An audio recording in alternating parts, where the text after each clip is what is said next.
Bismillahirrahmanirrahim. Assalamualaikum warahmatullahi wabarakatuh. Alhamdulillah wassalatu wassalamu ala Rasulillah wa la haula wa la quwata illa billahil aliyyil azim. Amma ba'du. Puji syukur kehadiran Allah Subhanahu wa taala. Salawat dan salam kepada baginda Rasulullah sallallahu alaihi wasallam. Allahumma salli ala Sayyidina Muhammad wa ala ali Sayyidina Muhammad. Jamaah salat zuhur yang dirahmati Allah Subhanahu wa taala. Alhamdulillah di sela-sela waktu istirahat kita luangkan waktu sejenak, kita mendengarkan dan mengaji bersama-sama salah satu hadis dari Rasulullah sallallahu alaihi wasallam yang kita ambil dari kitab Al-Arba'in An-Nawawiyah yang ditulis oleh Imam An-Nawawi rahimahullahu ta'ala. Mudah-mudahan ada manfaatnya dan mendapatkan keberkahan dalam kehidupan kita. Amin ya rabbal alamin. Jamaah yang dirahmati Allah Subhanahu wa ta'ala, pada pertemuan yang lalu kita sampai pada hadis yang ke-27. Maka pada hari ini, siang hari ini, kita akan membacakan hadis yang ke-28 dari kitab Al-Arba'in An-Nawawiyah. Bismillahirrahmanirrahim. Qala al-musannifu rahimahullahu ta'ala wa nafa'ana bihi wa bi'ulumihi fid dharain amin. Al-haditsus samin wal ishrun. Hadis yang ke-28. An Abi Najih, diriwayatkan dari Abu Najih. Ada juga yang membaca Abu Nujaih. Jadi bisa dibaca dengan dua versi, Abu Najih atau Abu Nujaih. Diriwayatkan dari sahabat yang bernama Abu Najih, yaitu nama aslinya Al-Irbad ibn Sariyah, yaitu Irbad bin Sariyah radhiyallahu anhu. Nah, hadis ini diriwayatkan dari sahabat namanya Irbad bin Sariyah. Irbad bin Sariyah ini, jamaah yang dirahmati Allah Subhanahu wa taala, ini salah seorang sahabat Nabi yang termasuk dalam kelompok Ahlus Sufah. Ahlus Sufah itu sahabat yang tinggal di masjid karena nggak punya rumah. Jadi pada masa Rasulullah itu sahabat itu ada yang kaya, ada juga yang miskin ya, bahkan sampai derajat fakir. Dalam Al-Quran disebut fuqara'ul muhajirin, orang-orang muhajirin yang fakir, yang mana mereka datang ke Madinah, hijrah bersama Nabi, dan di Madinah tidak punya siapa-siapa, keluarga tidak punya, rumah pun tidak punya. Akhirnya mereka tidur menumpang di masjid. Diriwayatkan ya, Ahlus Sufah ini berjumlah sekitar 400 orang. Ada sekitar 400 sahabat Nabi seperti itu. Mereka itu tinggal di masjid Nabi, di Masjid Nabawi sekarang ya. Kalau kita umroh itu ada tempat khusus ya. Yang di atasnya itu ada di semacam dipayungi itu. Nah, itu dulu tempat para sahabat Rasulullah sallallahu alaihi wasallam. Bahkan saking fakirnya mereka itu, pakaian pun seadanya. Saking miskinnya, pakaian itu kadang nutup yang atas tapi yang bawah terbuka, yang di bawah ditutup, yang atasnya terbuka. Jadi pakaian itu hanya sepotong atau dua potong, sehingga ketika datang musim dingin, mereka tuh duduk rapat-rapat supaya untuk menghangatkan tubuh dan untuk saling menutupi aurat satu sama lain. Jadi karena yang mereka punya kain itu ya sekedar menutupi yang bagian aurat yang penting-penting saja. Yang dada ke atas ini kebanyakan terbuka. Nah, Al-Irbad bin Sariyah ini termasuk sahabat Nabi yang termasuk Ahlus Sufah itu. Jadi Abu Hurairah itu juga termasuk Ahlus Sufah. Sahabat datang dari Yaman, di Madinah tidak punya keluarga, akhirnya tinggal di masjid. Siang mereka bekerja, nanti malam kembali ke masjid dan tidur di masjid seperti itu. Ada sekitar 400 sahabat Nabi yang seperti itu ya. Jamaah yang dirahmati Allah Subhanahu wa taala. Al-Irbad bin Sariyah ini termasuk sahabat Nabi yang seperti itu. Beliau hijrah dari Mekah ke kota Madinah dan tidak punya karib kerabat dan keluarga gitu.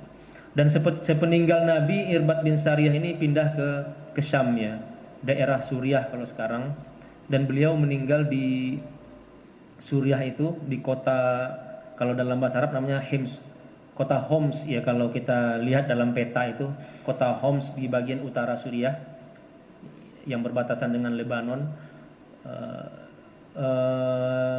Makam beliau itu ada di sana ya, dan menjadi tempat ziarah ya, makam sahabat Rasulullah SAW. Beliau meninggal pada tahun 75 Hijriah. Nah, diriwayatkan dari Al-Irbad bin Sariyah radhiyallahu anhu, qala, beliau bercerita, wa'azana Rasulullah sallallahu alaihi wasallam, pada suatu ketika Nabi Muhammad sallallahu alaihi wasallam wa'azana, memberi wejangan kepada kami. Wa'azana itu memberi peringatan, memberi wejangan, memberi tausiah, memberi tunjuk ajar kepada kami. Mau'izatan, suatu wejangan yang wajilat minhal qulub, yang menggetarkan hati. Nah, jadi kata beliau, satu ketika Nabi itu memberikan wejangan kepada kami dengan wejangan yang menggetarkan hati. Wajilat minhal qulub wa zarafat minhal uyun, dan membuat air mata kami itu turun sangat deras. Menggetarkan hati dan membuat air mata jatuh berderai. Zarafat minhal uyun. Faqulna, lalu kami berkata, ya Rasulullah, wahai Rasulullah, ka'annaha mau'izatu muwaddi'in. Wahai Rasulullah, kata Irbad, kata para sahabat, ka'annaha mau'izatu muwaddi'. Wejangan yang kau sampaikan itu, wahai Nabi, seakan-akan adalah wejangan terakhir. Wejangan yang kau sampaikan itu seakan-akan wejangan dari orang yang mau pergi. Wejangan perpisahan. Wejangan orang yang akan meninggalkan kami. Saking mendalamnya wejangan tersebut. Seakan-akan sahabat merasa ini wejangan terakhir Nabi ini. Jangan-jangan besok Nabi pergi atau meninggal atau bagaimana. Ka'annaha mau'izatu muwaddi'. Ya Rasulullah, engkau menyampaikan wejangan seakan-akan itu adalah wejangan perpisahan. Fa'ausina. Oleh karena itu, berilah wasiat kepada kami. Nah, jamaah yang dirahmati Allah Subhanahu wa taala, oleh karena sahabat ini mengira Nabi itu akan pergi jauh atau akan berpisah dengan mereka minta wasiat. Nah, ini juga menjadi salah satu syariat dalam ajaran agama kita, bahwa orang yang akan pergi jauh itu sedapat-dapatnya meninggalkan wasiatnya. Mau pergi berangkat haji misalnya, berwasiat kepada anak keluarga, berwasiat meninggalkan pesan, utang-utangnya berapa, ada piutang di mana ya. Orang akan meninggal sakit keras juga begitu. Disunahkan ketika orang sakit keras di akhir hayat itu membuat surat wasiat ya. Dan para ulama kita semuanya seperti itu, meninggalkan wasiat, dan mereka meletakkan wasiat itu di bawah tempat tidur atau di bawah bantalnya. Berwasiat sebelum meninggal. Saya punya kitab judulnya Wasaya Wa'izat Kilat fi Akhir Hayah. Wasiat-wasiat para ulama yang mereka sampaikan sebelum meninggal. Jadi hampir seluruh ulama itu sebelum meninggal itu berwasiat. Ini terinspirasi dari ajaran Nabi, bahwa orang yang akan pergi jauh, orang yang dalam sakit keras, itu hendaknya berwasiat kepada keluarga-keluarganya. Baik itu wasiat tentang pesan-pesan agar bertakwa, jangan ninggalin sholat, ya, rajin silaturahmi, rajin berbuat kebaikan, rajin sedekah, maupun wasiat-wasiat yang untuk membayar hutang dan sebagainya. Fa'ausina, wahai Rasulullah, berilah wasiat kepada kami. Qala, maka Rasulullah pun bersabda, usikum bitaqwallahi azza wa jalla. Nah, ini wasiat Rasulullah yang pertama. Usikum bitaqwallah. Wahai para sahabatku, aku wasiatkan kepada kalian dengan takwa kepada Allah Subhanahu wa taala. Nah, wasiat bertakwa ini semacam menjadi wasiat yang wajib ya, jamaah yang dirahmati Allah. Bertakwa dalam arti melaksanakan perintah Allah dan meninggalkan segala larangannya. Makanya dalam khutbah Jumat itu wasiat takwa itu menjadi rukun khutbah. Kalau orang tidak mengucapkan ittaqullah, bertakwalah kepada Allah dalam khutbah, menurut ajaran mazhab Syafi'i itu khutbahnya tidak sah, khutbah Jumatnya jadi batal. Khatib berwasiat, ya, makanya khatib itu kan selalu berkata dalam khutbah, khatib berwasiat kepada diri khatib pribadi maupun kepada seluruh jamaah untuk senantiasa meningkatkan takwa kepada Allah. Karena itu rukun khutbah. Nah, saking pentingnya wasiat takwa ya. Nah, Nabi dalam setiap wasiat juga seperti itu. Usikum bi taqwallah. Aku wasiatkan kepada kalian, takutlah kalian kepada Allah Subhanahu wa taala. Nah, inti dari takwa Allah itu adalah takutlah kita kepada Allah Subhanahu wa taala. Karena apa? Karena Tuhan selalu melihat perbuatan kita. Takut kepada Allah. Insya Allah inilah kunci pertama dalam kita menjalani kehidupan. Ini kalau dijelaskan ini panjang lebar sekali. Yang kedua, as-sam'u wa ta'ah.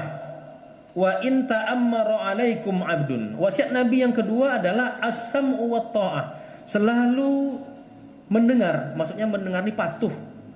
Dan at-ta'ah, dan selalu taat. Wa in ta'ammara 'alaikum 'abdun. Walaupun yang memimpin kalian itu adalah seorang hamba sahaya, seorang budak. Nah, wasiat Nabi yang kedua adalah untuk selalu patuh kepada pemimpin, kepada ulil amri. Wa in ta'ammara 'alaikum 'abdun. Walaupun pemimpin kita itu adalah orang yang kita anggap hina. Orang yang kita anggap lebih rendah kedudukannya dari kita. Bahkan Nabi di sini menjelaskan wa in ta'ammara 'alaikum 'abdun. Walaupun yang mimpin kamu itu seorang hamba budak sahaya. Tidak ada orang yang lebih hina daripada budak. Nabi memberikan wejangan itu sampai seperti itu. Dalam hadis lain, wa in ta'ammara 'alaikum 'abdun habasyiyun. Walaupun yang mimpin kalian itu adalah budak hitam legam, budak Habasyah, kata Nabi. Tetap kalian wajib patuh. Nah, ini menjadi pokok ajaran Islam ya, bahwa taat kepada pemimpin itu. Bahkan para ulama mengatakan walaupun pemimpinnya itu fajirun, orang yang fajir itu berbuat maksiat, tapi selama dia tidak memerintahkan kepada maksiat itu, kita harus as-sam'u wa ta'ah. Ati'ullaha wa ati'ur rasul. Imam Sahal At-Tusturi rahimahullah ta'ala, Imam At-Tusturi mengatakan ada setidaknya 7 hal yang kita itu wajib kepada pemimpin. Apa yang ditetapkan oleh pemimpin dalam 7 hal ini wajib kita ikuti. Yang pertama, kata beliau, ad-dananir wad darahim, tentang mata uang. Jika pemerintah mengatakan mata uang yang berlaku di kita adalah uang ini misalnya, maka itulah yang berlaku. Tidak boleh kita membuat mata uang lain. Lalu al-mikyal wal mawazin, tentang ukuran berat dan timbangan. Misalnya negara kita menetapkan ukuran berat itu adalah kilogram, dan 1 kilo itu takarannya seperti ini. Nah, maka itulah yang kita gunakan. Tidak boleh kita membuat ukuran sendiri yang sesuai dengan keinginan kita. Lalu al-hukmu, dalam penegakan hukum. Taatlah kepada pemerintah dalam penegakan hukum. Kalau negara misalnya menetapkan hukuman bagi si fulan adalah A, walaupun menurut kita itu tidak benar, ya itulah yang berlaku. Misalnya hukuman untuk yang mencuri ini adalah penjara 3 bulan. Itu yang berlaku. Tidak boleh kita dengan sendirinya mengatakan tidak, harus potong tangannya, lalu ketika ada orang mencuri kita potong tangannya. Tidak boleh, karena otoritas itu bukan ada di kita. Otoritas itu ada di pemimpin kita. Ini memang banyak yang salah kaprah dalam hal ini. Memang banyak ayat-ayat Al-Quran misalnya mengatakan hukumnya seperti ini. As-sariqu was-sariqatu faqta'u aydiyahuma. Orang yang mencuri, laki-laki perempuan, potong tangannya. Itu hukum Qur'annya begitu. Tapi ada kalanya pemimpin tidak menerapkan hukumnya seperti itu. Maka hukum siapakah yang berlaku? Dalam hal ini adalah hukum yang dibuat oleh pemerintah. Karena mereka yang mempunyai otoritas di situ. Tidak boleh kita ketika ada orang mencuri lalu kita tangkap, ramai kita potong tangannya, walaupun itu mungkin dalam perspektif kita benar. Karena apa? Karena kita tidak punya otoritas. Jadi otoritas ulil amri itu sangat penting dalam kehidupan kita. Lalu misal ada juga fil hajj, dalam menentukan haji. Kapan waktunya berhaji, wukuf di Arafah? Itu kata Imam Sahal bin At-Tusturi diserahkan kepada pemerintah. Walaupun mungkin ijtihad kita benar, tapi pemerintah mengatakan tanggal sekian, ya tanggal sekian. Tanggal berapakah jatuhnya hari Arafah? Misalnya tanggal sekian kata pemerintah, maka tanggal itulah yang berlaku. Walaupun kita mungkin punya pendapat lain. Wal idain, begitupun dalam 2 hari raya. Walaupun kita punya pendapat sendiri, misalnya alat ukur yang sangat sangat paten, yang sangat hebat, tapi ketika pemerintah menetapkan tanggal sekian, maka itulah yang berlaku. Ada 7 hal, saya tidak ingat semuanya. Wal jihad, dan termasuk jihad. Kapan kita harus berperang? Jihad itu kan wajib ibadah. Tapi ketika pemerintah menetapkan tidak ada jihad, ya tidak ada jihad. Ya, tidak boleh kita berjihad sendiri, akhirnya jadi seperti yang dilakukan oleh teroris-teroris itu. As-sam'u wa ta'ah. Ini penjelasan singkat ya jemaah yang dirahmati Allah Subhanahu wa taala. Wasiat Nabi yang kedua adalah taatlah kepada pemimpin. Syaratnya itu selama mereka tidak memerintahkan kepada maksiat. La ta'ata li makhluqin fi maksiatil khaliq. Kalau pemerintah sudah menyuruh kita bermaksiat, misalnya pemerintah nyuruh kita berzina, itu tidak boleh taat. Tapi kalau perintahnya itu yang mubah-mubah saja, itu wajib kita mentaati. Oleh karena itu ulama mengatakan kalau pemerintah menetapkan lampu merah itu harus berhenti, ya sebenarnya kita wajib berhenti dalam rangka taat kepada pemerintah. As-sam'u wa ta'ah wa in ta'ammara 'alaikum 'abdun. Walaupun kalian dipimpin oleh seorang hamba sahaya.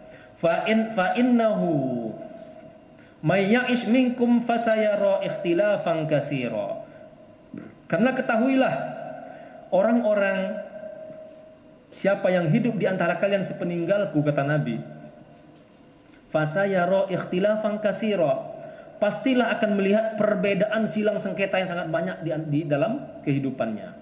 Nah, oleh karena itu ada satu kaidah yang dibuat oleh para ulama, hukmul hakim yarfa'ul khilaf.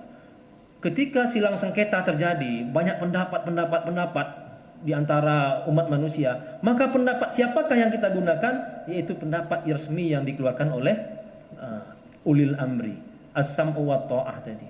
Itulah bentuk wujud as-sam'u wa ta'ah tadi. Hukmul hakim yarfa'ul khilaf. Mungkin si A benar, ulama ini benar, ulama ini benar, ulama ini benar dalam menentukan sesuatu.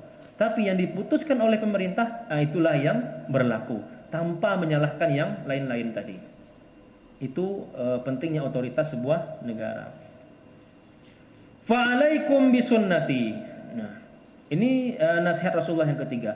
Dan hendaklah kalian fa'alaikum bisunnati, memegang teguh sunnahku, wa sunnatil khulafa'ir rasyidin al mahdiyyin, dan sunnah para khalifah yang mendapat petunjuk al-mahdiyyin, dan yang memberi petunjuk ar-rasyidin al-mahdiyyin, khalifah-khalifah yang hendaklah kalian memegang sunnahku dan sunnah para khalifah ar-rasyidin al-mahdiyyin, khulafa'ur rasyidin. Para ulama mengatakan yang dimaksud dengan khulafa'ur rasyidin ini adalah khalifah-khalifah ar-rasyidah sepeninggal Nabi, dan mereka berbeda pendapat. Siapa-siapa saja ini khalifah ar-rasyidah ini. Ada yang mengatakan Abu Bakar sampai Ali, ada yang mengatakan Abu Bakar sampai termasuk Umar bin Abdul Aziz. Ada juga yang mengatakan setiap pemerintah al-khulafa yang berpegang teguh pada ajaran-ajaran nilai-nilai Islam yang benar, itu namanya al-khulafa'ur rasyidun, walaupun mereka hidup di zaman setelah itu. Nah, jadi wasiat Nabi yang ketiga adalah berpegang teguh kepada sunnahku dan sunnah para khulafa'ur rasyidin. Addu 'alaiha bin nawajiz. Addu itu artinya dicengkram atau digigit. Cengkramlah sunnahku itu dengan an-nawajiz. An-nawajiz adalah gigi belakang. Gigi belakang itu apa bahasa kitanya itu? Geraham. Cengkramlah sunnahku itu dengan nawajiz, dengan gigi geraham kalian. Artinya pegang betul sunnahku itu. Jangan menyimpang dari sunnahku, kata Rasulullah sallallahu alaihi wasallam. Dan sunnah para khulafaur rasyidin, dan sunnah para khalifah-khalifah sepeninggalku. Ini juga mengandung unsur ketaatan kepada pemimpin. Walaupun secara kasat mata mungkin kita lihat pemimpin itu menyalahi apa yang tidak sesuai dengan pikiran kita. Pernah terjadi pada masa Utsman bin Affan. Utsman bin Affan dalam pelaksanaan ibadah haji, beliau di Mina itu tidak menjamak sholat zuhur dengan sholat asar.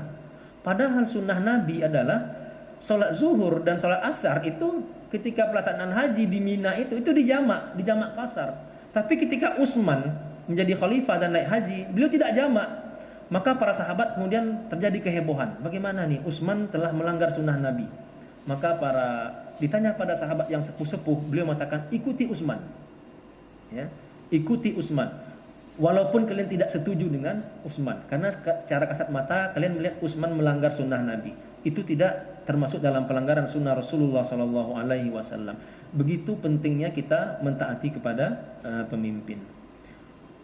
Addu 'alaiha bin nawajis, gigitlah dengan geraham kalian. Wa iyyakum wa muhdatsatil umur. Nah, ini pesan Nabi yang keempat, wa iyyakum wa muhdatsatil umur. Waspadalah kalian. Iyyakum itu berhati-hatilah kalian. Jauhilah oleh kalian. Waspadalah kalian. Wa muhdatsatil umur. Apa itu? Terhadap perkara-perkara yang baru dalam agama. Nah, ini juga ada hubungannya dengan hadis Nabi yang lain yang mengatakan man ahdatsa fi amrina haza ma laisa minhu fa huwa raddun. Hadis Aisyah ya. Barang siapa yang membuat perkara-perkara baru dalam agama ini yang tidak ada ma laisa minhu, tidak ada cantolannya, tidak ada petunjuknya dari ajaran kami ini, kata Nabi, fahuwa raddun, maka itu tertolak. Nah, ini jamaah yang dirahmati Allah Subhanahu wa taala juga memberi arahan kepada kita agar dalam beragama itu hindari perkara-perkara yang anti mainstream, yang tidak dikenal pada zaman dulu lalu tiba-tiba ada pada zaman sekarang. Nah, para ulama dalam menjelaskan hadis ini, beliau mencontohkan, contohnya pada zaman pasca sahabat Nabi, setelah tiga kurun terbaik itu, muncullah kelompok-kelompok seperti Khawarij, Mu'tazilah, penyimpangan-penyimpangan yang tidak dikenal pada masa Rasulullah Sallallahu Alaihi Wasallam. Nah, berhati-hati. Oleh karena itu, ikutilah ajaran-ajaran yang mainstream dalam ajaran Islam. Kalau ada yang tidak mainstream, yang tidak rasa-rasanya ini dulu tidak dikenal seperti ini, maka berhati-hatilah. Beriyakum, kata Rasulullah, waspadalah kalian, wa muhdatsatil umur. Kenapa? Fa inna kulla bid'atin dhalalah. Karena ketahuilah setiap bid'ah itu adalah sesat. Fa inna kulla bid'atin dhalalah. Nah, jamaah yang dirahmati Allah Subhanahu wa taala. Nah, ulama kemudian panjang lebar menjelaskan ini. Apa yang dimaksud oleh Nabi kulla bid'atin dhalalah? Para guru kami, Syekhuna Usama Al-Azhari misalnya, dan yang lain-lain, bahkan Imam Al-Izzuddin bin Abi Salam, kulla bid'atin dhalalah yang dimaksud dalam hadis ini juga dijelaskan dalam syarah-syarah sunan-sunannya, syarah Sunan Abu Daud dan lain-lain, bahwa yang dimaksud dengan kulla bid'atin dhalalah itu adalah bid'atin mukhalifatin li sunnati Rasulillah sallallahu alaihi wasallam allati laisa lahu aslun fi syariah. Yang dimaksud dengan bid'ah yang dhalalah itu adalah bid'ah yang tidak ada asalnya, tidak ada petunjuknya dari ajaran Rasulullah sallallahu alaihi wasallam. Laisa lahu aslun fid din. Artinya bid'atun mukhalifah, bid'ah yang menyelisihi pada sunnah Rasulullah sallallahu alaihi wasallam. Adapun bid'atun yang tidak menyelisihi, bid'ah yang tidak menyelisihi, oleh para ulama itu tidak disebut bid'ah secara syar'i, tapi itu hanya bid'ah secara lughawiyah. Oleh karena itu Imam Syafi'i radhiyallahu anhu mengatakan al bid'atu bid'atani. Bid'ah itu ada dua jenisnya. Bid'atu huda. Yang pertama adalah bid'atu huda, atau dalam bahasa lain istilah bid'ah mahmudah, dan yang kedua adalah bid'atun dhalalah. Nah, oleh karena itu jamaah yang dirahmati Allah Subhanahu wa taala, ini juga hadis ini berhati-hati kita dalam memaknainya. Karena ini kata-kata yang paling sering dibajak oleh orang untuk menuding sesama muslim sebagai ahlul bid'ah. Nah, kita kembalikan kepada pemahaman yang telah disebutkan oleh para ulama-ulama kita. Al-Imam Izzuddin bin Abdus Salam mengatakan bid'ah itu bukan hukum. Yang hukum adalah penilaian terhadap bid'ah itu. Ada kalanya bid'ah itu menjadi wajib, ada kalanya bid'ah itu menjadi mustahab, ada kalanya bid'ah itu mubah-mubah saja, dan ada kalanya bid'ah itu menjadi haram, dan ada kalanya bid'ah itu menjadi makruh. Tergantung dari aspek mana bid'ah itu dinilai, apakah dia menyelisihi sunnah Rasulullah sallallahu alaihi wasallam atau dia bersesuaian dengan sunnahnya Rasulullah sallallahu alaihi wasallam. Jemaah yang dirahmati Allah Subhanahu wa taala, itulah 5 pesan yang disampaikan oleh Nabi Muhammad sallallahu alaihi wasallam dalam hadis yang singkat ini, hadis Irbad ini, rawahu Abu Daud wa Tirmizi. Hadis ini diriwayatkan dalam Sunan Abu Daud dan Sunan Tirmizi, wa qala hadisun hasan, dan beliau mengatakan hadis ini hasan. Barangkali ini yang dapat saya sampaikan dalam waktu yang singkat ini, mudah-mudahan ada manfaatnya bagi kita semua. Lebih kurang saya mohon maaf. Kepada Allah saya mohon ampun jika ada kesalahan. Usikum wa nafsi bi taqwallah. Wassalamualaikum warahmatullahi wabarakatuh.